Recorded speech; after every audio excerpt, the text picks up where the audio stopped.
সবাই যেন বুঝাইতে চাইতেছে তুমি আমাকে যোগ্যতা সম্পূর্ণ বানানো, এটা তোমার ভুল। তুমি আমাকে শ্রেষ্ঠ কেন বানাইলে? তুমি আমাকে সৌন্দর্য কেন দিলে?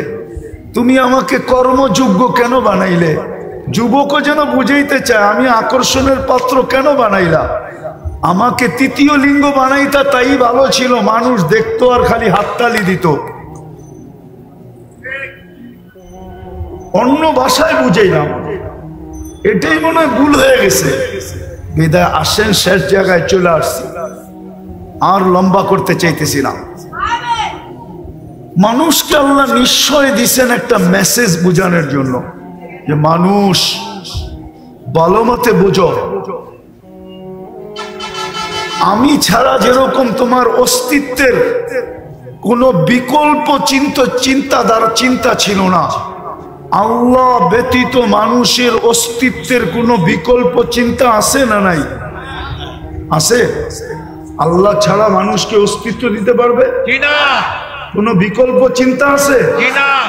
আল্লাহ বলে আমি ছাড়া যেরকম তোমার অস্তিত্বের বিকল্প চিন্তা নাই, আমি ছাড়া যেরকম তোমার পূর্ণতার বিকল্প কোনো চিন্তা নাই, চিন্তাধারা নাই, যে মানুষকে যদি আল্লাহ শারীরিক পূর্ণতা না দিত, না দেন, তাহলে দুনিয়ায় আসার পরে টাকার বলে যদি পূর্ণতা নিতে পারতো, তাইলে বহুত প্রধানমন্ত্রীদের ঘরেও এরকম বাচ্চা কাচ্চা আছে যেটা মার পেটের থেকে পূর্ণতা নিয়ে আসে নাই, কিন্তু প্রধানমন্ত্রীর টাকার পাহাড় থাকা সত্ত্বেও উনি দুনিয়াতে ওনার ঘরের বাচ্চার পূর্ণতা নিতে পারেন নাই।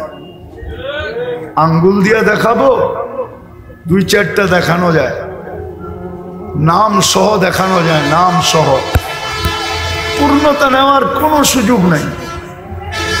তো আল্লাহ বুঝাইতে চাইতেছেন আমি ছাড়া তোমার অস্তিত্বের যেরকম কোনো বিকল্প চিন্তাধারা নাই।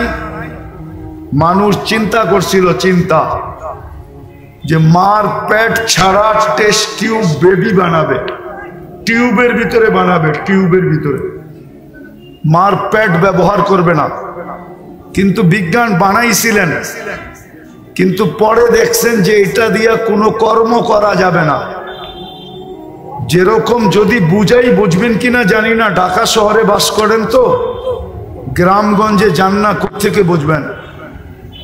গ্রামে অবেলা যদি মেয়ের জামাই আসে তো শ্বশুর শাশুড়ির মুরগি ধরতে যায়, গ্রাম্য মুরগি ধরতে যায়, দেশি মুরগি ধরতে যায়, মাঝে মাঝে কাপড়ও খুলা যায়, মনে হয় বোঝেন না। আর পোল্ট্রি যেটা ফার্মের, ওইটা নড়ে আর চড়ে, নড়ে আর, ওটা না হাঁটে না দৌড়ায়, ও বইয়েই থাকে, ঠিক না? তো বিজ্ঞান দেখছে বাচ্চা তো হবে, কিন্তু ওটা দিয়ে কর্ম করা যাবে না, বাস চালানো যাবে না, বন্দুক চালানো যাবে না, প্লেন চালানো যাবে না, দুনিয়ার কোনো কাজ করা যাবে না। ওটার নাম দিতে হবে পোল্ট্রি বাচ্চা। পোল্ট্রি কি? ওটা নড়বো আর চড়বো, ঠিক না? তো বিজ্ঞান কানে ধরা তওবা করে ফেলছে, এখন আগের জায়গায় চলে আসছে যে আল্লাহ ব্যতীত অস্তিত্ব দেওয়ার কোনো বিকল্প নাই, আল্লাহ ব্যতীত পূর্ণতা দেওয়ার কোনো বিকল্প নাই। টাকার বলে পূর্ণতা নেওয়া যায় না। তো সব যখন আল্লাহ দেন, তাইলে ওই ব্যক্তিটাকে যখন আল্লাহ ডাকে তো আসে না কেন? কেন আসে না বলেন? এই জন্যই তো বলছে মানুষের মতো অকৃতজ্ঞ কেউ নাই, নিমক হারাম কেউ নাই। মানুষের চেয়ে নিমক হারাম কোনো জাতি নাই, মানুষের চেয়ে অকৃতজ্ঞ কোনো জাতি নাই, মানুষের চেয়ে কপাল পোড়া কোনো জাতি নাই। বরং দেখা যায় মাঝে মাঝে কিতাব ঘাটলে দেখা যায় মানুষের চেয়ে নিকৃষ্ট কেউ নাই। হ্যাঁ, শুকরও মাঝে মাঝে সকালবেলা ঘুমের থেকে উঠা বলে মালিক চোখটা খুলবো, কিন্তু কোনো বেনমাজির উপরে যেন দৃষ্টিটা না পড়ে। আল্লাহ জিজ্ঞাসা করে কেন? বেনমাজি আমার চোখে আমার চেয়ে নিকৃষ্ট। তো যুক্তি জিজ্ঞাসা করে, কোন যুক্তিতে? আমি তো উঠেই তোমার প্রশংসা করি, আর তুমি ওকে ডাকো, তারপরে ও আসে না। তুমি ওকে ডাকো, আর আল্লাহ ডাকে কেন? এক গাদা জিনিস দেওয়ার জন্য ডাকে, এক গাদা। হায়, মুসলমান যদি নামাজ পড়তো, তাহলে আমার বিশ্বাস ঢাকা শহরে এত ক্লিনিক হইতো না। আমার বিশ্বাস এত লম্বা ঘন্টায় ঘন্টায় সিরিয়াল দিয়ে বসে থাকতে হতো না। আর আমার বিশ্বাস ডাক্তারদের পোয়া বারো হইতো না, যদি মুসলমান নামাজ পড়ার মতো পড়তো। কেননা নামাজের ভিতরে আরোগ্যতা রাখা আছে, শেফা। আপনি বলবেন হুজুররা অসুস্থ হয় কেন? আমিও বলবো, আমিও ওই নামাজ পড়ি না যেরকম পড়ার দরকার। আর পড়লে আল্লাহ রসুলের কথাই সত্য। সল্লি, পড়ো, ফাইন্না ফিস সালাতি শিফা। নামাজ পড়ো, নামাজের ভিতরে আরোগ্যতা রাখা আছে। যদি পড়ার মতো পড়তো, তো কথা শুরু ছিল মানুষকে কেন নিশ্চয় অস্তিত্ব দেন, মেসেজ দেওয়ার জন্য। যেরকম মানুষ, আমি ছাড়া তোকে অস্তিত্বে আনার কোনো বিকল্প রাস্তা নাই, আমি ছাড়া পূর্ণতা দেওয়ার বিকল্প কোনো রাস্তা নাই।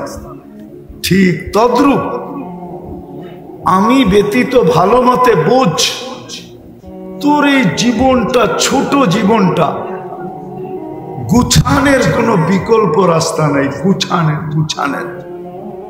গুছানো বোঝেন?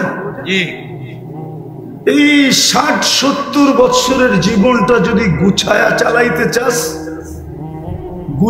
চালাইতে চাস, একটু সুখ শান্তির সাথে যদি চালাইতে চাস, কাটাইতে চাস।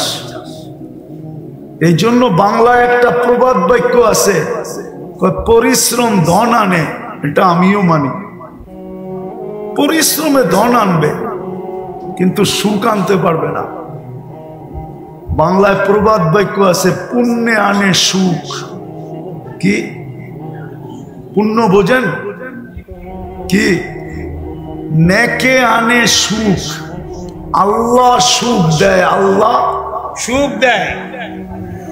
যদি ধনী সুখ দিত, তাইলে ওই ধনী কেন নিজের মাথায় পিস্তল রাইখা নিজেই গুলি করত? ও তো ধনী ছিল। ওকে আমার চেয়ে বেশি আপনারা চিনেন না। আমি চিনি ওর ছেলে কই থাকে, আমি চিনি ওর মেয়ে কই থাকে, আমি চিনি ওর স্ত্রী কোথায় থাকে, আমি চিনি ওর কতটুকু আছে কতটুকু নাই। আমি চিনি ওকে, কাছের থেকে চিনি। না চিনতাম, ধনই যদি সুখ আনত, তাইলে ঐশী তো ডেলি প্রতি মাসে 1 লক্ষ টাকা হাত খরচ পাইত। ঐশী যে এখনো জেলখানায় আছে, সে তো প্রতি মাসে 1 লক্ষ টাকা হাত খরচ পাইত। ছোট একটা মেয়ে, ও 1 লক্ষ টাকা খায় না, চাবায়া খাইতো। ও 1 লক্ষ টাকা খায় কি করে? হ্যাঁ, ডেলি 3000 টাকা খাইলেও তো মাসে ৩৩-এ ৯০,০০০ হয়। ও 3000 ডেলি কি খাইতো? বিলাসবহুল গাড়ি তো ছিল ওর জন্য, পার্সোনাল ড্রাইভার তো ছিল ওর জন্য। এখনো তো ফ্ল্যাটটা পড়া আছে শান্তিনগরে, দেখা আসেন না? আমি চিনি ওই ফ্ল্যাট। যদি ধনী মানুষের জীবনে সুখ আনতো, তাইলে ধনীরা বেশিরভাগ আত্মহত্যা করে কেন, ডিটেনশনে ভোগে কেন? ধনীদের চেয়ে তো বেশি ঘুমের ট্যাবলেট কেউ খায় না, ধনীদের চেয়ে তো বেশি ডিটেনশনের ট্যাবলেট কেউ খায় না। ধনীরা সবচেয়ে বেশি ট্যাবলেট খায়। আরেকটা বলবো, হয়তো বিশ্বাস করবেন না, ডিটেনশনের ট্যাবলেট উন্নত বিশ্বে সারা দিন যতগুলা বিক্রি হয়, যত $1 ট্রিলিয়ন, কোনো ওষুধ এত বিক্রি হয় না। আমি তো ঘুরা বলতেছি, ঘুরা আমেরিকা যায়া বলতেছি, কানাডা যায়া বলতেছি, ইংল্যান্ড, ইউরোপ, অস্ট্রেলিয়া, জাপান, শুধু বাকি আছে নিউজিল্যান্ড। বাকি সব ল্যান্ডে যায়া বলতেছি, তাইলে ওরা কেন এত বেশি ট্যাবলেট খাইতো ঘুমানের? মুসলমানের ঘুম দেখা কেন মুসলমান হইতো? আমি তো চিনি আমেরিকাতে ওই ব্যক্তিকে যে মুসলমানের ঘুম দেখা মুসলমান হয়েছে। সত্য বলতেছি। মসজিদে বৈশা বৈশা একজন ঘুমাইতেছিল, তো দূরের থেকে দেখা ছুটে আসছে, বলছে তুই কোন কোম্পানির ওষুধ খাস, বৈশা বৈশা ঘুমাস? আমি তো আমেরিকান ওষুধ খায়া বিছনায় যায় ঘুমাইতে পারি না, আমাকে একটু দয়া করে লেখা দিবি? ও ছিল তাবলিগওয়ালা, ও চালাক ছিল, বলছে এত তাড়াতাড়ি লেখা দিব? 3 দিন আমার লগে থাকতে হবে। থাকবি? বলছে 3 দিন না 3 মাস থাকবো। 3 মাস। তারপরও ঘুম দরকার।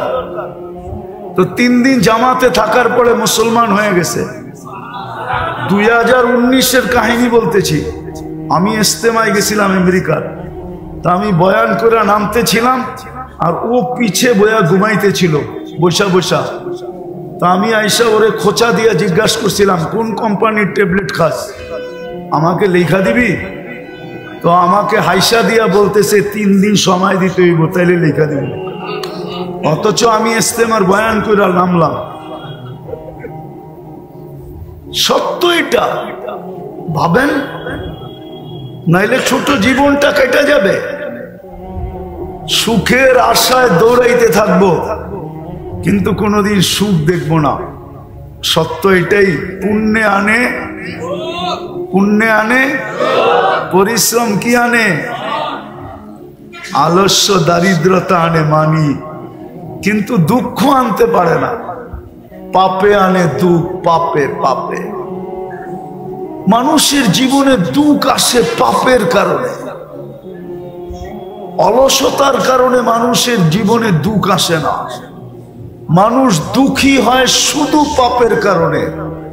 তো আল্লাহ মেসেজ দেওয়ার জন্য নিশ্চয় অস্তিত্ব দিছেন, যে তোমাকে নিশ্চয় অস্তিত্ব দিলাম মেসেজ, তুমি এই ছোট জীবনটায় যদি সুখে থাকতে চাও, তাইলে আমি আল্লাহ ছাড়া বিকল্প নাই, আমি আল্লাহকে পাইতে হবে।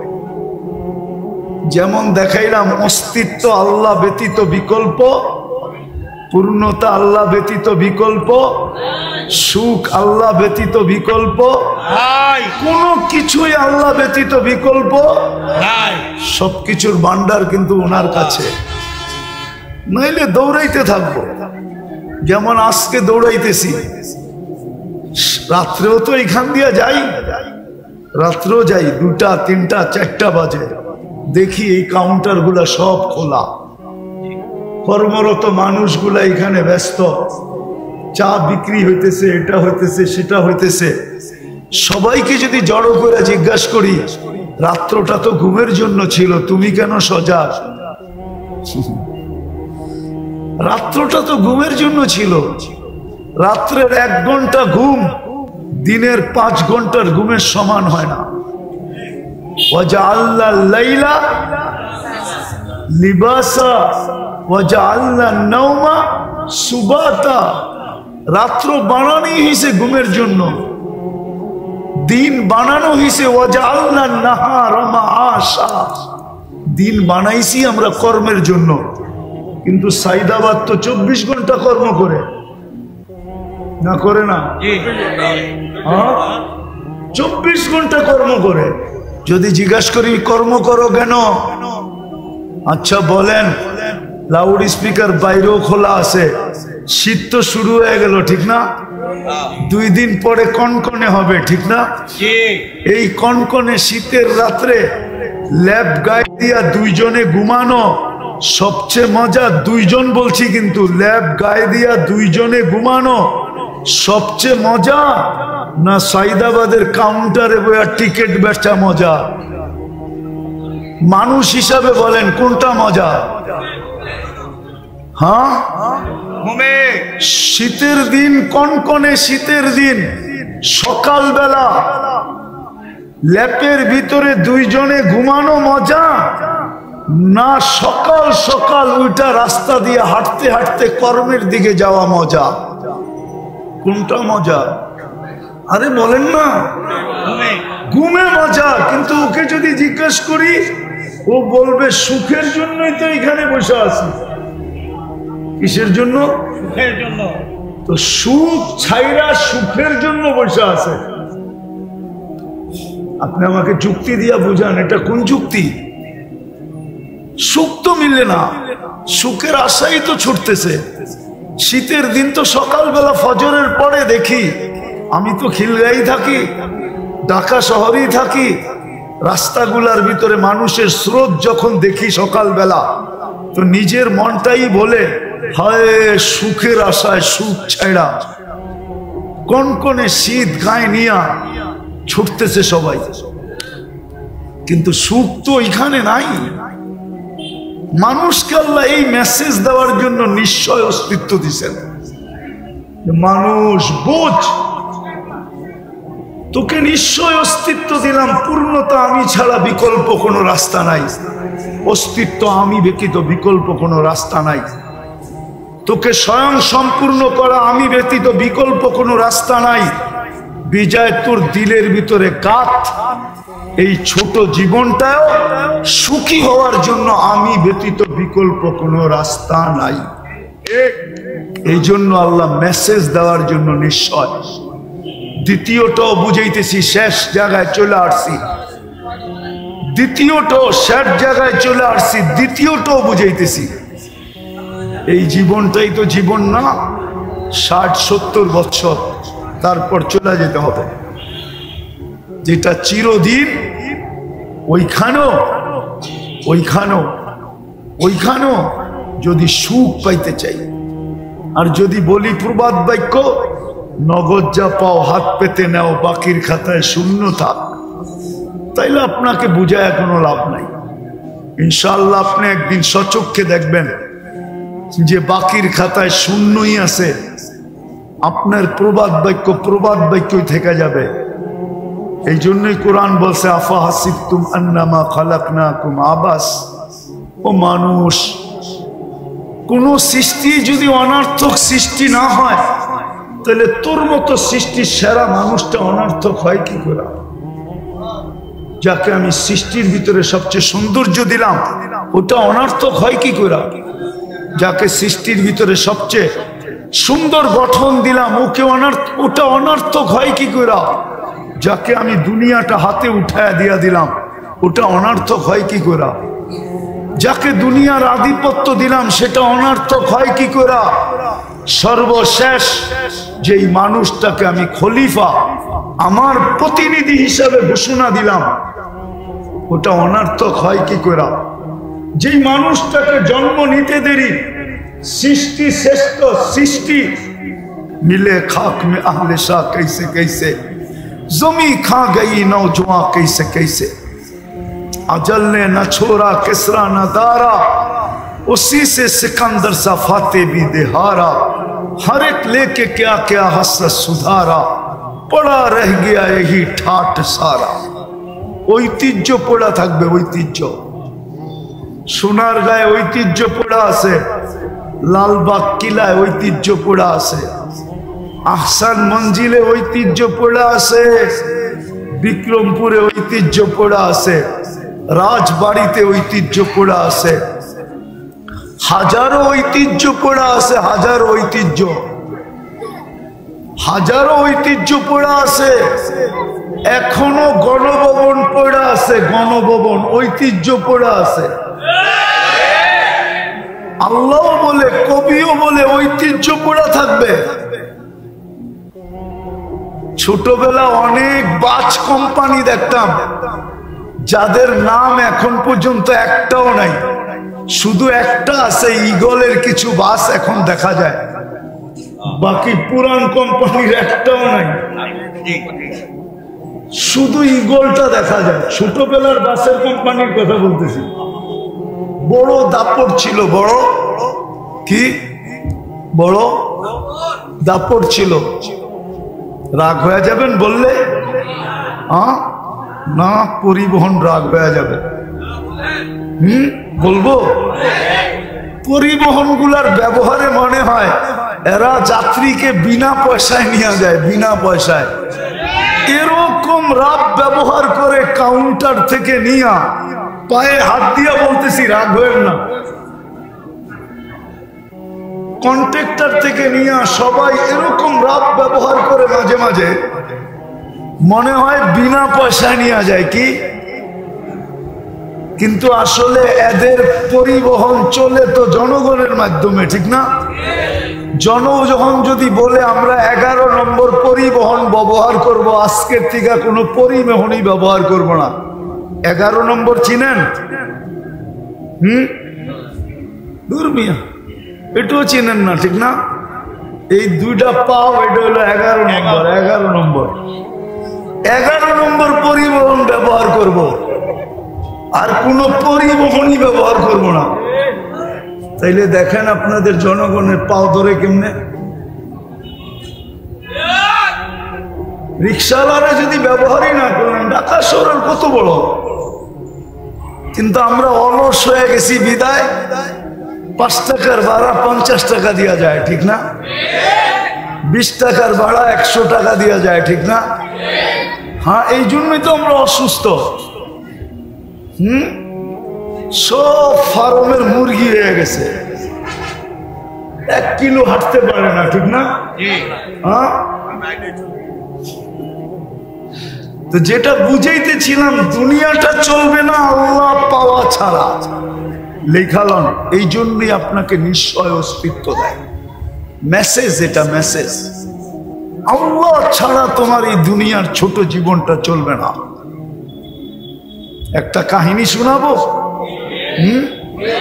কানে শোনা কাহিনী, নেলে শুনাইতাম না। দেখেন না, কনস্ট্রাকশন শ্রমিক থাকে না, যারা বিল্ডিং শিল্ডিং বানায়, ঠিক না? তো ওদের একজন সুপারভাইজার থাকে, অনেকগুলা কি দিন মজদুর থাকে, ঠিক না? ওরা দেখবেন সকালবেলা টিফিন কারি নিয়ে আসে লোকে করা, দুপুরে একসাথে বৈশা খায়। তো একদিন যাইতেছিলাম, অনেক আগের কথা, তো দেখছি সবাই খাইতেছে আর গল্প করতেছে, গল্প। তো যেই বাড়িতে কাজ করতেছিল, একজন বলতেছিল ওদের যে সুপারভাইজার, তাকে যেই নামে ডাকে ওই নামেই ডাকতেছিল, যে আমাগো স্যার এত শিক্ষিত, ওর বাপে ওরে শিক্ষিত বানায় তো একটা বেউকুব বানাইছে। তো সব দিয়ে জিজ্ঞাসা করছে, তুই বুঝলি কি করে? হয়তো ম্যাডামের কথা ছাড়া কিচ্ছু করে না, কিন্তু ও এত বড় অফিসার, বিয়া করলো, ও বিল্ডিং বানাইতেছে ওর টাকায়, সব খরচ করে ও, কিন্তু ও তো ম্যাডামের কথা ছাড়া লড়ে না। তাইলে আমি বেউকুফ বলবো না, বলবোটা কি? মনে হয় বুঝাইতে পারি না। তারপরে নিজেদের কথা বলতেছে, দেখ আমরা শিক্ষা দীক্ষা লই নাই, গায়ে খাটি, আমরাই ভালো আছি। তার একটা হাসে আর জিগায়, কেমনে ভালো আছিস? দেখছস ফজরের আগে উঠা আমাগো টিফিন কারিটা রেডি করে দিছে, গরম গরম পাক করে দিছে, এই যে নিয়ে আসছি এখন খাইতেছি। বিকাল বেলা বাড়িতে যায়া দেখমু পানিটা রেডি আছে, যায়া গাও গোসল করমু।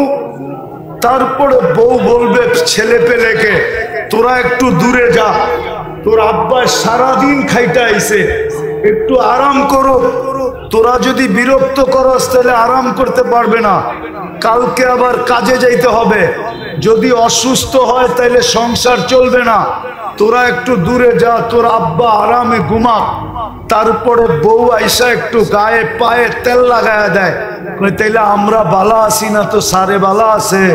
সারে তো সারাদিন কথা সারা লড়েই না। মনে হয় বুঝাইতে পারি। এই জীবনটাও আল্লাহ চাওয়া ছাড়া চলবে না, আর আখেরাতটা তো চলবে না, চলবেই না। এই জন্য আসেন আজকের থেকে তওবা কইরা, বেশি করতে হবে না, বেশি। আমাদের আল্লাহ এরকম না যে বেশি করতে হবে। আজকে তো শ্রমিকরে খাটায় 12 ঘন্টা, বেতন দেয় 8 ঘন্টার, 8 ঘন্টার, ঠিক না? না 8 ঘন্টা দেয় না, 12 ঘন্টার দেয়? নাইলে এত আন্দোলন বেতনের লেগে কেন হয়? মালিক পক্ষ মনে করে আমি তো বিল্ডিং মাত্র নিউ ইয়র্কে একটা বানাইলাম, আর বাকি তো কানাডা রয়েই গেল, অস্ট্রেলিয়া রয়ে গেল, ইংল্যান্ড রয়ে গেল, নিউজিল্যান্ড রয়ে গেল, জাপান রয়ে গেল, দুনিয়ার বড় বড় জায়গায় বিল্ডিং বানানো রয়ে গেল। তোকে এত বেতন দিব কেন? আমি আগে বিল্ডিং বানাই, ঠিক না? তাইলে শ্রমিকের আন্দোলন হইতো কেন? মালিক পক্ষ যদি মনে করত যে শ্রমিকের মাধ্যমে আমার এই অবস্থান, শ্রমিক না হইলে তো আমার এই অবস্থান হইতো না। শ্রমিক যদি না পাইতাম তো আমি ফ্যাক্টরি খুলতাম কোত্থেকে? শ্রমিক যদি না হইতো আমি পরিবহন চালাইতাম কোত্থেকে? সে যদি শ্রমিককে ইহসান মুহসিন মনে করত, তাইলে তো শ্রমিকের উপরে নির্যাতন হইতো না, শ্রমিক আইনের প্রয়োজন ছিল না। রাগ হয় না মালিক পক্ষ আবার? তো যেটা বুঝাইতেছিলাম আল্লাহ পাওয়া ছাড়া আমাদের জীবনটা চলবে না। আল্লাহ বেশি চান না। আল্লাহকে রাজি করা অনেক সহজ। শুধু একটা জিনিসই যদি আজকে করতে পারি, প্রথমে যদি তওবা করতে পারি, নিজেকে তওবায় অভ্যস্ত বানাইতে পারি, যে আমি সকাল বিকাল যখনই মনে উঠব তখনই মুখ দিয়া বলবো আল্লাহ আমার তওবা, আল্লাহ আমি তওবা করলাম। আল্লাহ তওবা খুব পছন্দ করেন। দ্বিতীয়, এই উম্মতের জন্য বেশি কিছু করতে হবে না, 5 করলেই যথেষ্ট। পারবেন পড়তে? পাক্কা পারবেন? নামান। আর একটা পরিবেশকে টিকায় রাখতে হবে, তাইলে দেখবেন আমরা সমস্ত বিপর্যয়ের থেকে বেঁচে থাকব। যেমন বাংলাদেশ বেঁচে আছে শুধু একটা কারণে, নাইলে বাংলাদেশের বিপর্যয়ের কথা পেপারে একবার আসে নাই, একাধিকবার আসছে। মিডিয়ায় হাজারো বার বলছে যে বাংলাদেশে বিপর্যয় ঘটবে, কিন্তু বাংলাদেশে কোনো বিপর্যয় আজ পর্যন্ত ঘটে নাই। আর আমার বিশ্বাস পরিবেশ যতদিন থাকবে অতদিন ঘটবে না। করোনার সময় সবাই চিৎকার দিছে বাংলাদেশের মতো বিপর্যয় কোথাও হবে না। আপনারা ব্যারিস্টার সুমনের বয়ান শুনছেন করোনার সময়? ওর বয়ান দেখেন। করোনার সময় ও চ্যালেঞ্জ করে বলছে বাংলাদেশের মতো বিপর্যয় কোথাও ঘটবে না, বাংলাদেশে মাটি দেওয়ার মতো লোক পাওয়া যাবে না। কিন্তু করোনায় বাংলাদেশে কোনো বিপর্যয় ঘটে নাই। বাংলাদেশে 7.8 ভূমিকম্প আসছিল। আজ 2013 অথবা 14 31 নাইটের পরের দিন সকাল 5:05 কোনো বিপর্যয় ঘটে নাই। অথচ তুর্কিতে 1.5 লক্ষ লোক মারা গেছে। এই একই স্কেলের ভূমিকম্প, এক শহর মাটির সাথে মিশে গেছে। এরকম শতবার বাংলাদেশে 10 নম্বর মহাবিপদ সংকেতের ফ্ল্যাগ উড়ানো হয়েছে। কেননা আবহাওয়াবিদদের কাছে 10-এর উপরে কোনো সংখ্যা নাই। বিদায় বাংলাদেশে কোনো বিপর্যয় ঘটে নাই, ঘটবে না। শুধু 2টা পরিবেশের কারণে বা একটা পরিবেশের কারণে, মসজিদ, মাদ্রাসা, আলেম, ওলামা, শুধু এই পরিবেশটার কারণে। আমি ঘুরা বলতেছি, কিন্তু আমার কথা হয়তো আমার শিক্ষিত সমাজ মানবে না। আমার কথা হয়তো যারা বর্তমান টেকনোলজির যুগে টেকনোলজিকে মাথায় নিয়ে চলে ওরা মানবে না, কিন্তু যারা আধ্যাত্মিককে মাথায় নিয়ে চলে ওরা মানবে। কেননা এখানে ধারা 2টা, একটা হলো বিজ্ঞানের ধারা, একটা হলো টেকনোলজির ধারা, আর একটা হলো আধ্যাত্মিক ধারা। আধ্যাত্মিক ধারা নিয়ে যারা চলে তারা আমার কথা মানবে। এই পরিবেশের কারণে আমার দেশে বিপর্যয় হয় না, হবেও না। দেখা যাবে যে বিপর্যয় হবে, কিন্তু ইনশাআল্লাহ হয় না, আর কোনোদিন হবেও। 5 তারিখের পরেও তো ভাবছিলাম কি জানি হবে, ঠিক না? সব ভাঙ্গা পড়ছিল না, এরকমই তো, ঠিক না? কিন্তু আস্তে আস্তে সামলায়া উঠছে না উঠে নাই? স্বাভাবিক হয়েছে না হয় নাই? না হয় নাই? আরে হয়েছে, হয়তো একটু বাকি আছে, ওটাও হবে, ওটাও হবে, কিন্তু বিপর্যয় আমার বিশ্বাস হবে না যদি এই পরিবেশটাকে ধরে রাখি, ওই পরিবেশটার সাথে সংযুক্ত থাকি। মসজিদ, মাদ্রাসা, আলেম, ওলামা। পারবেন? হ্যাঁ পারবেন? এটাও একটা মাদ্রাসার আয়োজন। আপনাদের কাছে যদি কখনো সাহায্যের হাত পাতে, কিন্তু আমার বিশ্বাস মনে হয় পাতবে না। যেই ফ্যামিলির মাদ্রাসা, এরা যদি ইচ্ছা করে, আল্লাহ এদেরকে যতটুকু দিছে ইচ্ছা করে, কিন্তু এরা হাত পাততে পারে মনে হয় এই জন্য, অন্যদেরকে সংযুক্ত করার জন্য, অন্যদেরকে সংযুক্ত করার জন্য, সংযুক্ত করার জন্য, অন্যজনকে এই সোয়াবে ভাগীদার করার জন্য হয়তো হাত পাততে পারে, নাইলে এই ফ্যামিলির হাত পাতার কথা না। আল্লাহ এদেরকে যা দিছে, আপনারা সহযোগিতা করবেন ইনশাআল্লাহ। আল্লাহ আমাদেরকে আমল করার তৌফিক দান করেন। ওমা আলাইনা ইল্লাল বালাগ। পাগড়ি পাগড়ি পাগড়ি পাগড়ি, একটু পাগড়ি দিবে।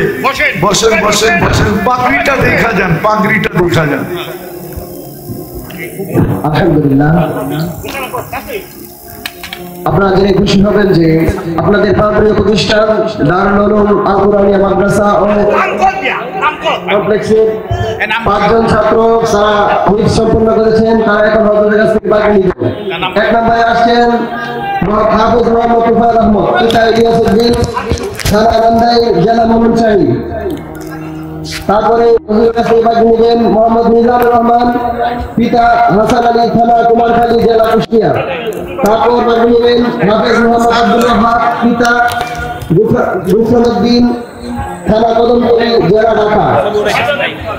তারপর পাগড়ি নিতে আসছেন মোহাম্মদ জিহাদুল ইসলাম জিহাদ, পিতা আনোয়ার হোসেন।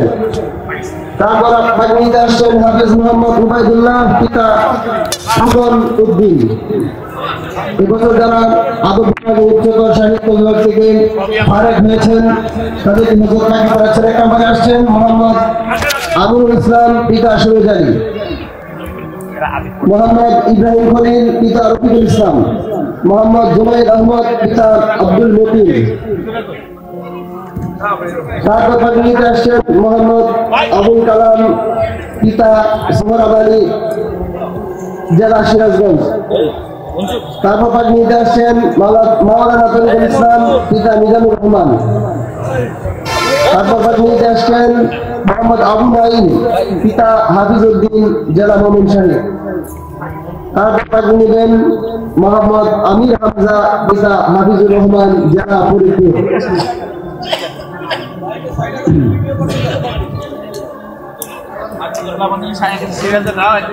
আলহামদুলিল্লাহ, আমাদের দারুল উলুম আল কুরআনিয়া মাদ্রাসা ও কমরউদ্দিন সরকার মসজিদ কমপ্লেক্স থেকে এবছর 5 জন ছাত্র হিফজ সম্পন্ন করেছেন। আমরা সকলে বলি আলহামদুলিল্লাহ। আলহামদুলিল্লাহ। 7 জন ছাত্র আরবি সাহিত্য উচ্চতর সাহিত্য বিভাগ 2024-25 থেকে ফারেক হচ্ছেন। তারা হযরতের কাছ থেকে পাগড়ি নিতেছেন। আমরা তাদের জন্য দোয়া করি, যারা পাগড়ি নিতেছেন আল্লাহ পাক তাদেরকে দিনের বড় আলেম হিসেবে কবুল করুন। তাদের দ্বারা দুনিয়া এবং আখিরাতে, তাদের দুনিয়া এবং আখিরাতে আল্লাহ পাক উজ্জ্বল করুন।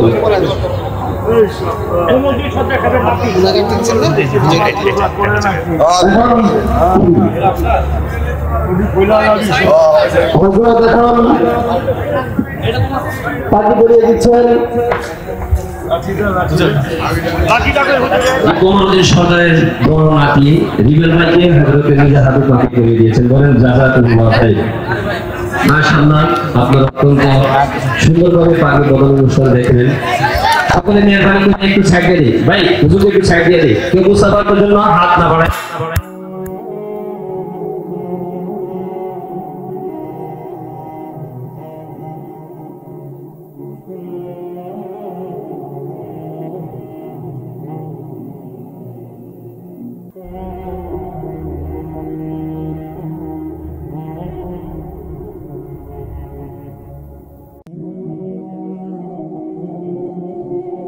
এক বাদশাহ ছিলেন প্রতাপশালী, নাম ছিলেন ইয়াজিদ বিন মুহাল্লাব, মুসলিম বাদশাহ।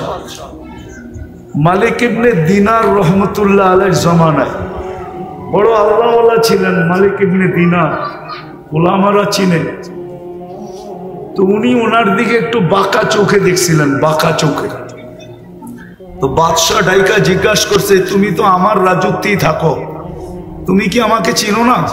বলছে অবশ্যই চিনি। বলছে তাহলে বাঁকা চোখে কেন দেখলা? তো বলল, শোনো, আমি তোমাকে তোমার চেয়ে বেশি চিনি। তো সে একটু আশ্চর্য বোধ করলো, আরে আমার চেয়ে, আমি আমাকে যতটুক না চিনি, এই লোকটা আমার চেয়ে আমাকে বেশি কি করে চিনে? বলছে বলো। আগের যুগের বাদশারা প্রতাপশালী ছিল, কিন্তু বেয়াদব ছিল না। কি ছিল না? বেয়াদব ছিল না। রাগ হয় না, পায়ে হাত রাখি।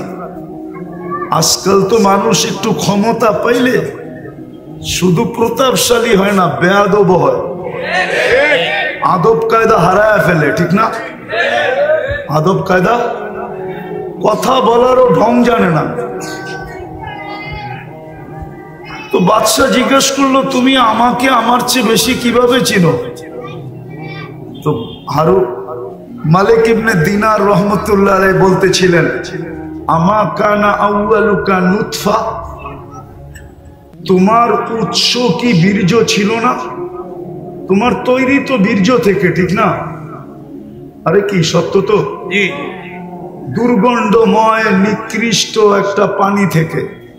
তো বলছে বালা, অবশ্যই। বলছে আখেরুকা জিফা, তুমি মরে গেলে ফুলন্ত ফাটন্ত দুর্গন্ধময় একটা লাশ হবে না? বলছে বালা, অবশ্যই। বলছে বাইনাহুমা তাহমিলু কাদিরা, এই দুইয়ের মাঝে তুমি আর আমি একটা পেশাব পায়খানার টুকরি, না টুকরি বুঝেন? টুকরি পেটের ভিতরে কি? আরে বলেন না, পেশাব পায়খানা না, বুড়িতে কি আছে? মনে হয় ভালো ভালো খাওয়ান আছে, পেশাব পায়খানাই তো, ঠিক না? তো মা ইয়াজিদ বিন মুহাল্লাব বলতেছে, আরাফতানি হাক্কা, তুমি আমাকে চিনছো, এই চামচগুলো একটাও আমাকে চিনে না। চামচ চিনেন? রাধা বাদশাদের চতুর্দিকে চামচ থাকে না, চামচ। আরে চামচই কোন, চামচা কইলে আবার খারাপ শোনা যায়, সুন্দর ভাষা ব্যবহার করেন। তো বলে ওরা আমাকে চিনে নাই। তা আমি বুঝাইতেছিলাম, যেই মানুষটা এত সৃষ্টির ভিতরে এত ঊর্ধ্বে, সে নিশ্চয় কেন জমিনে পা রাখে? যুক্তি তো বলে, তর্ক তো বলে, বিবেক তো বলে, বুদ্ধি তো বলে, এমনকি বিদ্যা পর্যন্ত বলে যে সবচেয়ে পূর্ণতা নিয়ে ওই মানুষটাকে দুনিয়াতে আসা উচিত ছিল। কিন্তু মানুষটা কেন নিশ্চয় আসলো? কেমন নিশ্চয়? ফালা লাকা সিন্নুন তাক্তা, মার পাটের থেকে যখন আসে তো দাঁত থাকে না, কোত্থেকে কাটবে? ওয়ালা লাকা লিসানুন তানতিক, জিহ্বা থাকে কিন্তু বাক শক্তি থাকে না। ওয়ালা লাকা উযুনুন তাসমা, কান থাকে কিন্তু শ্রবণ শক্তির কার্যকারিতা থাকে না। ওয়ালা লাকা আইনুন তানদুর, চক্ষু থাকে কিন্তু দৃষ্টি শক্তির কার্যকারিতা থাকে না। ওয়ালা লাকা আকলুন তুমাইয়িজ, মগজ থাকে কিন্তু ভালো মন্দ বুঝার ক্ষমতা থাকে না। ওয়ালা লাকা কলবুন তাতাফাক্কার, দিল থাকে কিন্তু চিন্তা কি জিনিস সে জানে না। ওয়ালা লাকা ইয়াদুন তাফতিশ, হাত থাকে কিন্তু কর্ম তো দূরের কথা, ধরারই ক্ষমতা থাকে না। ওয়ালা লাকা রিজলুন তামশি, পাও থাকে কিন্তু চলার ক্ষমতা থাকে না। কুনতা সগীরা, বড় ছোট থাকে, বড় ছোট। আফসোস তো এইখানেই হয়, যুবক যৌবন পেয়ে আল্লাহকে ভুলা যায়। ও ভাবেই না যে মাত্র 5-6 পাউন্ডের ছিল, ঊর্ধ্বে 7 পাউন্ড, ঊর্ধ্বে 10 পাউন্ড। 10 পাউন্ডের উপরে বাচ্চা হয় না। আর 10 পাউন্ড যেই বাচ্চা, সে নর্মালও জন্ম নেয় না, তাকে সিজার করতে হয়। কেননা 10 পাউন্ডের বাচ্চা নর্মাল আসতে পারে না, তাকে সিজার করা ব্যতীত আনা যায় না। তাহলে 10 পাউন্ড। কিন্তু যুবক তো ভাবে না যে আমি একদিন 10 পাউন্ড ছিলাম। আল্লাহ তো এটাই বলে, আমা কুনতা সগীরা, তুই ছোট ছিলি। আমা কুনতা যায়ীফা, তুই কি দুর্বল ছিলি না? মার পেটের থেকে আসে তখন কেমন দুর্বল। কিন্তু বড় হইতে দেরি, অতীত বলতে তো দেরি করে না যে অতীতে আমি ছিলাম কি। কে আমাকে এত ওজন বানাইলো? 70 কেজির ওজন আমাকে কে বানাইলো 10 পাউন্ড থেকে? এটা তো ভাবে না। তো নিশ্চয়ের চিত্র দেখাইতেছি যে ছোট ছিল কতটুকু, ওয়েট ওজন ছিল কতটুকু, দুর্বল ছিল কেমন। কুনতা জাহিলা, তুমি বড় অজ্ঞ ছিল, অজ্ঞ। এই নিশ্চয় মানুষ কেন আসে? আবারও বলতেছি, অথচ সৃষ্টির সেরা আল্লাহ মানুষকে একটা মেসেজ দিতে চান, মেসেজ। এই জন্য নিশ্চয় নিয়ে আসছে। কেনটা এই মেসেজটা কোনো সৃষ্টির দরকার নাই, কোনো সৃষ্টির এই মেসেজের প্রয়োজন নাই। প্রয়োজন নাই কেন এটাও বুঝাইতেছি। কোনো সৃষ্টির ভোগ অধিকার নাই। সৃষ্টি ভোগ যদি করেও তাহলে মানুষের জন্য করে। সৃষ্টি বাঁচে যদি মানুষের জন্য বাঁচে। সৃষ্টির অস্তিত্ব মানুষের জন্য। মানুষ না হইলে এই সৃষ্টির দরকার ছিল না। সূর্যের আলো দরকার ছিল না, চাঁদের কিরণও দরকার ছিল না, নদী প্রবাহমান হওয়াও দরকার ছিল না, সমুদ্রের তরঙ্গ মারাও দরকার ছিল না। এটা খোলার সময় এখন নাই। আর এই হইহুল্লার ভিতরে যে বুঝে আসবে এমনও না, যদি খুলিও তাইলে বুঝে আসবে না। এটার জন্য খুব নির্জনতা চাই, খুব ধ্যান চাই, তাইলে হয়তো বুঝে আসতে পারে যে সব সৃষ্টি মানুষের জন্য। সব সৃষ্টি মানুষের জন্য। মানুষ না হইলে কিচ্ছু হইতো না, কিচ্ছু প্রয়োজনও ছিল না। তো যেটা বুঝাইতেছিলাম, মানুষ নিশ্চয় আসে কেন? শুধু একটা মেসেজ দেওয়ার জন্য। এই মেসেজটা কোনো সৃষ্টির দরকার নাই, প্রয়োজন নাই। এই জন্য সব সৃষ্টিকে আল্লাহ পূর্ণতা দিয়ে অস্তিত্ব দেন। শুধু ওই মেসেজটা বোঝার জন্য মানুষকে নিশ্চয় অস্তিত্ব দেন, নিশ্চয়। শুধু একটা মেসেজ বোঝানোর জন্য। আর মেসেজটা এই জন্য বুঝাইতেছিলাম, কোন সৃষ্টির ওই মেসেজের প্রয়োজন নাই। কেননা ভোগ অধিকার নাই। কোন সৃষ্টির জীবনের ফলাফল নাই, প্রতিদান যাকে বলে, প্রতিদান নাই। কোন সৃষ্টি প্রতিদান পাবে না। এমনকি ফেরেশতা পর্যন্ত প্রতিদান পাবে না। কোন সৃষ্টি জান্নাত জাহান্নামে যাবে না। শুধু একমাত্র মানুষই জান্নাতে যাবে, জাহান্নামে যাবে। উকুদুহান নাস ওয়াল হিজারা, কুরআন বলে শুধু মানুষ জাহান্নামের ইন্ধন হবে। এই জন্যই মানুষটাকে মেসেজ দেওয়ার প্রয়োজন ছিল। এই জন্য আল্লাহ নিশ্চয় অস্তিত্ব দিয়েছেন, যদিও মানুষ ভাবে না। এটাও মানুষেরই স্বভাব, এটাই মানুষের স্বভাব। জিতার আগে একরকম, জিতা গেলে আরেক রকম। জিতার আগে পাও ধরতে পারে, আবার জিতার পরে যার পায়ে ধরছে তারে ফুটবলের মতো লাথিও দিতে পারে। এটা মানুষের স্বভাব। কুরআন বলতেছে, কুরআন, আমি না, কুতিলাল ইনসানু মা আকফারা। নাইলে একটা কথা বোঝেন, এটা তো স্বীকার করি, হায়াত কার হাতে? আল্লাহ। মউত আল্লাহ। সুস্থতা আল্লাহ। অসুস্থতা আল্লাহ। সর্বকিছু কার হাতে? আল্লাহ। যেই মানুষটা বলে আল্লাহ ডাকলে ও মসজিদে যায় না কি করে? আচ্ছা বলবেন মানুষের সংকুলন হবে না, বলুক এই কাউন্টারে জামাতে দাঁড়ায় কিনা, নামাজ পড়ে কিনা, অথবা এই রোডে দাঁড়ায় কিনা, বলেন কয় পার্সেন্ট মানুষ নামাজ পড়ে? তাহলে বোঝা গেল মানুষের মতো অকৃতজ্ঞ কোনো প্রাণী নাই।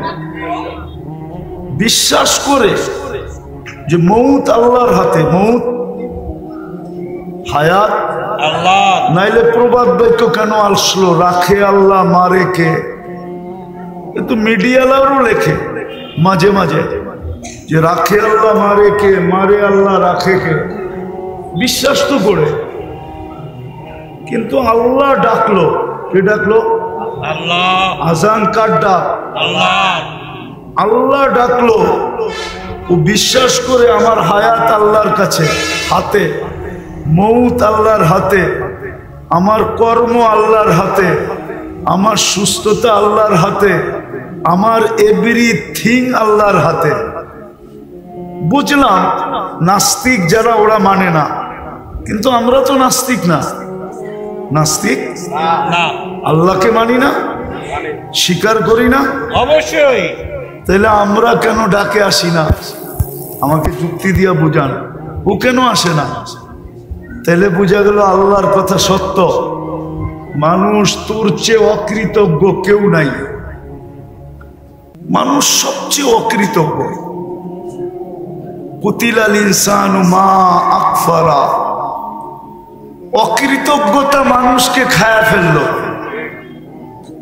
এই জন্য আল্লাহকে ডেলি ধ্বনি দিতে হয়, ধ্বনি। কোরআনের মাধ্যমে আল্লাহ প্রত্যেকের কানে ধ্বনি দেন, আওয়াজ দেন। মা গর্রাকা বিরাব্বিকাল কারীম।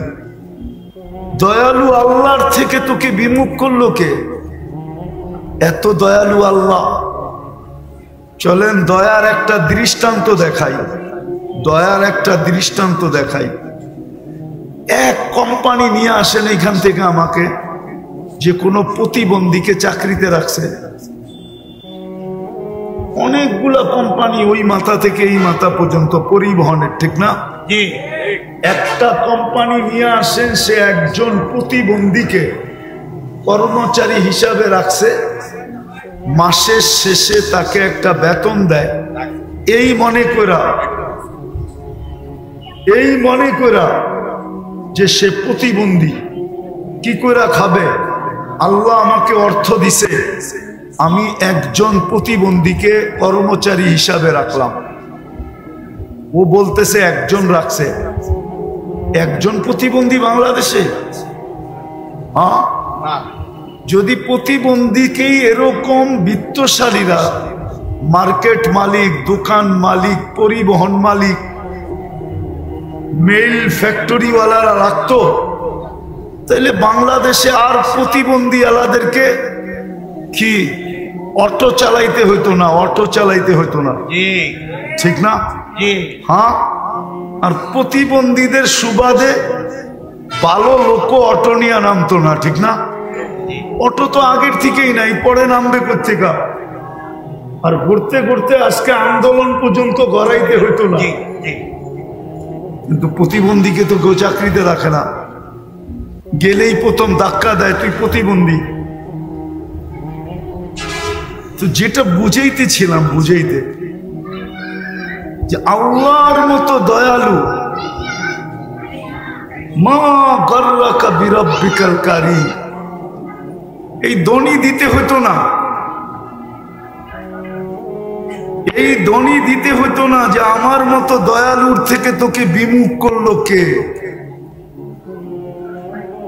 তুই সারাদিন বিমুখ থাকা সত্ত্বেও, আমার হাতে হায়াত থাকা সত্ত্বেও, আমার হাতে মউত থাকা সত্ত্বেও, এভরিথিং আমার হাতে থাকা সত্ত্বেও আমি তোর ডাকি বলে ডাকি, আমি তুমি সাড়া দাও না।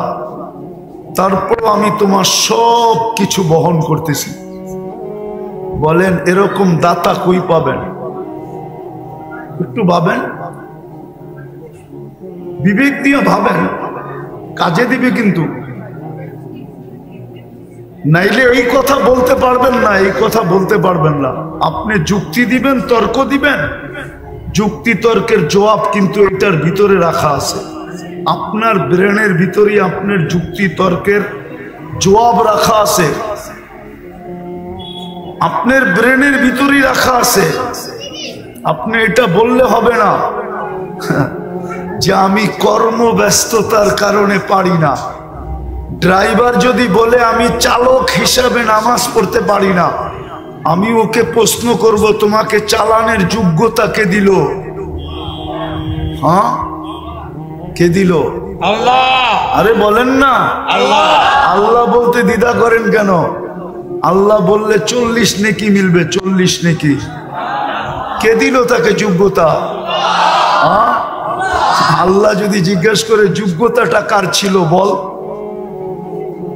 তোকে যদি প্রতিবন্ধী বানাইতাম কে কি করার ছিল?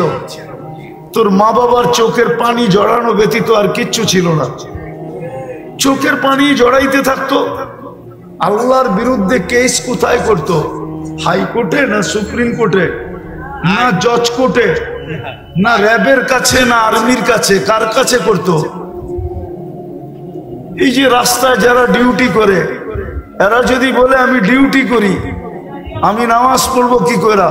আমি যদি প্রশ্ন করি তোমাকে দেহটা কে দিল? ডিউটি করার মতো যোগ্যতা সম্পূর্ণ তোমাকে কে বানাইলো? এটা আমাকে বলো। আল্লাহ তো এটাই প্রশ্ন করবে, তুমি আমারটা দিয়া বাহাদুর, এই দেহটা কার? আল্লাহ। আচ্ছা, যুবক বাহাদুর কার যৌবন দিয়া? কি বলেন না? আল্লাহ। সুন্দরী মডেলিং কার সৌন্দর্য দিয়া? আল্লাহ। সৌন্দর্যই তো লাগে মডেলিং এর জন্য, ঠিক না? না মডেল সবাই হইতে পারে না, মনে হয় বোঝেন না আপনারা। আরে মডেলিং হইতে হইলে কি লাগে? সৌন্দর্য লাগে না? হ্যাঁ। সৌন্দর্য কার দেওয়া? আল্লাহ। না ওর বাপ মা বাজার থেকে কিনা আইনা সেট করছে? হ্যাঁ বলেন না? না প্লাস্টিক সার্জারি করছে পুরা শরীর? তাও তো না, কার দেওয়া? আল্লাহ। তাইলে ঠিক যে যেখানে কর্মরত ওকে কর্মযোগ্য কে বানাইছে? আল্লাহ। যদি না বানাইতো কিছু হইতো না। তো কি করে বলে যে আমি তো কর্ম করতেছি, আমি ব্যস্ত, আই এম ভেরি বিজি, আমি আপনার ডাকে সাড়া দেই তো দেই কি করে? ও কর্মযোগ্য বানানোটা ভুল হয়েছে, ঠিক না? এটাই মনে হয়। নাহলে ও সাড়া দেয় না কেন? রোডওয়ালা যদি রোডেই নামাজের জন্য দাঁড়াইতো তাহলে হয়তো রোড থাইমা যেত, নামাজের পরে আবার খুলা যেত, ঠিক না? কত আন্দোলনেই তো রোড সারাদিন থামা থাকে, ঠিক না? আপনাদের ফ্লাইওভার কি মাঝে মাঝে থামে না? হ্যাঁ, লম্বা জাম হয় না? না হয় না? না, এটা 24 ঘন্টা চলতে থাকে। মাঝে মাঝে তো আমরাও 2-1 ঘন্টা কাটায় দিই ফ্লাইওভারের উপরে। 10 মিনিটের জন্য যদি থেমা যেত থেমে যেত, কিন্তু কবলে চিরদিন এইখানে থাকবেন? আপনাকে নির্বাচিত করছে কে মানুষ হিসাবে? আরে বলেন না, মানুষ হিসাবে কে নির্বাচিত করছে? নির্বাচক কে? নির্বাচন কমিশনার? কোন দল? কোন জনগণ? কোন রাষ্ট্র? কে? আরে জোরে বলেন। আল্লাহ বললে গুনাহ হবে না, 40 নেকি মিলবে, 40। দুঃখ তো এইখানে নাই কোনো যুবক যে ডেলি 10 বার আল্লাহ বলে। 10 বার বলুক যুবকরা, অথচ ঢাকা শহর পুরা মাথার উপরে উঠায়া চলেও ওর হাঁটার স্টাইল দেখলে অন্যরকম, বাইকে থাকলে আরেক রকম, পিছনে যদি আর কেউ থাকে তাইলে আরেক রকম। কিন্তু ও কার যৌবন দিয়ে চলে? হ্যাঁ, যৌবনের দাম কত বলেন না? যৌবনের দাম কত? নাইলে যে মডার্ন হারবালকে জিজ্ঞেস করেন, নাইলে কলিকাতা হারবালকে জিজ্ঞেস করেন, চাইনিজ হারবালকে জিজ্ঞেস করেন। যদি এটাও জিজ্ঞেস করতে না মনে চায় তাইলে আমেরিকা হারবালকে জিজ্ঞেস করেন যৌবনের দাম কত। ওইখানে বিক্রি হয় না? না হয় না? হয়, যৌবন বিক্রি হয়, ঠিক না? হুজুরও কয় বিক্রি হয়। দুরবস্থা হবে না কেন এই উম্মতের? যে উম্মত কয় যৌবন হারবালে বিক্রি হয়, যৌবন কই বিক্রি হয়? হারবালে। যৌবন কে দিছে? ওর বাহাদুরির উৎস কি? যুবকের বাহাদুরির উৎস কি? ওর যৌবন। যৌবন যৌবন না থাকলে ওর দিকে কেউ তাকায় চোখ টিপে দিত না। যৌবন না থাকলে ওর দিকে তাকায় কেউ মুস্কি হাসি দিত না। তৃতীয় লিঙ্গ দেখেন না, দেখা খালি হাততালি দেয়। আজ পর্যন্ত তো কেউ চোখ টিপে দিল না, আজ পর্যন্ত তো কেউ ফুলে ফুল দিল না। ওর উৎস তো হলো যৌবন। তো সারাদিনে 10 বার আল্লাহ বলে না। এই মজমার কেউ নাই ডেলি 200 বার আল্লাহ বলে। বলুক আমাকে, পীরের মুরিদও তো দেখতেছি এক আধজন হবে ডেলি 200 বার আল্লাহ বলে না, অথচ 24 ঘন্টা বুক করি কারটা? আরে কার? হ্যাঁ, অক্সিজেন কয় লিটার বলেন না? 550 লিটার অক্সিজেন নেন ডেলি। ঢাকা শহর আজ থেকে 20 বছর আগের থেকে শুনে আসতেছি বসবাসের উপযোগী না, সবচেয়ে দূষণযুক্ত শহর ঢাকা। কিন্তু তারপরও ছোটবেলার থেকে শুনে আসতেছি, তারপরও দেখতেছি daily 550 litre oxygen pure supply দিতেছে কে? হ্যাঁ, ডেলি কয়বার শ্বাস নেন? 80,000 বার নেই, 80,000 বার ছাড়ি। 80,000 বার আমার ভিতর থেকে আল্লাহ কার্বন ডাই অক্সাইডকে আউট করেন, 80,000 বার। ডেলি কিডনি কয়বার আল্লাহ ডায়ালিসিস করেন? আরে বলেন না, 36 বার আপনার কিডনিকে ডায়ালিসিস করেন। এখনো কিডনি সবাইটা ডায়ালিসিস হইতেছে। দাঁড়ায়া আছে উঠটা হইতেছে, বৈশা আছে উঠটা হইতেছে, শুয়া আছে উঠটা হইতেছে। কিন্তু আপনাদের বিজ্ঞান বিজ্ঞান বিজ্ঞান। কিছু শিক্ষিত লোক আছে শুধু সারাদিন বিজ্ঞান নিয়ে থাকে। ওর বিজ্ঞানকে আমি জিজ্ঞাসা করি, 7 দিন ডায়ালিসিস করে দেখাত, পুরা সপ্তাহ ডায়ালিসিস করে দেখাত। বিজ্ঞানের কাছে তো 7 দিন ডায়ালিসিস করার প্রসেসিং টেকনোলজি এখনো আসে নাই। বরং এখন ডাক্তার বলবে 7 দিন করাইতে হলে আর করার দরকার নাই, বাড়িতে রাখেন, যেই কদিন বাঁচে বাঁচুক, তারপরে মরে যাবে। 5 দিনের উপরে তো ডায়ালিসিস করতে পারে না। বিজ্ঞান বিজ্ঞান বলেন সারাদিন, 4 ঘন্টা তো লাগে একবার ডায়ালিসিস করতে, টাকা বাদিয়ে দিলাম। আমার আল্লাহ তো ডেলি ডায়ালিসিস করেন 40 মিনিটে একবার কমপ্লিট করেন, 40 মিনিটে। 24 ঘন্টায় 36 বার ডায়ালিসিস হয়, 200 বার তো আল্লাহ বলেন। একটু নিজের বিবেককে জিজ্ঞাসা করেন, কালকে এই মুখটা কি করে দেখাবেন আল্লাহকে? না যায়া বলবেন আমি আধুনিক ছিলাম, আমি এডুকেটেড। ওটাও তো আল্লাহ বলে দিছে তুই এডুকেটেড। এডুকেটেড তোকে বানাইলো কে? এই জন্যই তো এক জায়গায় আল্লাহ বলে আমা কুনতা মা আম্মাহিনা, তুই নিকৃষ্ট পানির ফোঁটা ছিলি না। ফামান জাআলাকা দামা, বল না তোকে রক্তে রূপান্তরিত কে করলো? ওমান জাআলাকা মুদগা, তোকে রক্তপিণ্ডতে রূপান্তরিত কে করলো? ওমান জাআলাকা ইযামা, তোর কঙ্কালটা কে বানাইলো? ওমান কাসা আলাইহি লাহমা, সুন্দর করে নিখুঁত ভাবে চামড়ার গোশতের আবরণ কে চড়াইলো? আমা কুনতা সগীরা, তুই কি ছোট ছিলি না?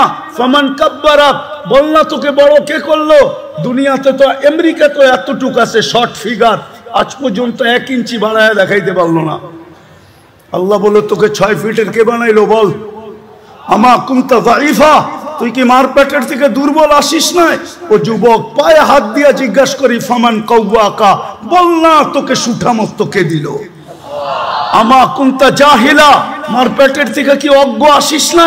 ফামান আল্লামাক, ও শিক্ষিত লোকগুলা তোমাদেরকে শিক্ষায় দীক্ষায় আলোকিত কে করলো? আজকে আল্লাহ ভুলে গেলে? উচিত তো ছিল গাছে ফল আসলে ঝুঁকবে, কিন্তু আমি তো দেখি আমার সমাজে শিক্ষিত লোক বেশিরভাগই বড় পার্সেন্টেজ আমার সমাজে শিক্ষিত লোকগুলো আল্লাহর থেকে দূরে। আমি তো মাঝে মাঝে ভাইবা আমার যোগ বিয়োগ মিলে না যে ডাক্তার বেনমাজি হয় কি করে? ও তো আল্লাহর কুদরত দেখে শরীরের ভিতরে, ঠিক না? কি বলেন? এর চেয়ে বড় কুদরত আর কি দেখাবো? চলেন একটা উদাহরণ দেই। মানুষের অঙ্গের ভিতরে দেখার মধ্যে সবচেয়ে ছোট অঙ্গ কোনটা বলতে পারেন? হ্যাঁ, আরে বলেন না। চোখ। চোখ দেখার ভিতরে সবচেয়ে ছোট অঙ্গ চোখটা, ঠিক না? চোখের তুলনায় দেখতে নাকটা চোখের থেকে বড় মনে হয়, ঠিক না? কানটাও, ঠোঁট, হাত পাও তো আছেই, ঠিক না? সারা দুনিয়ার চোখের ডাক্তারকে যদি, তো সারা দুনিয়ার চোখের ডাক্তাররা একটা মুস্কি হাসি দিবে আর বলবে গবেষণা চলতেছে, এটা বলতে পারি, কিন্তু শেষ কোথায় হবে এটা দুনিয়ার কারো জানা নাই। এটার কিনারা কোথায় আমরা জানি না। এতটুক জায়গা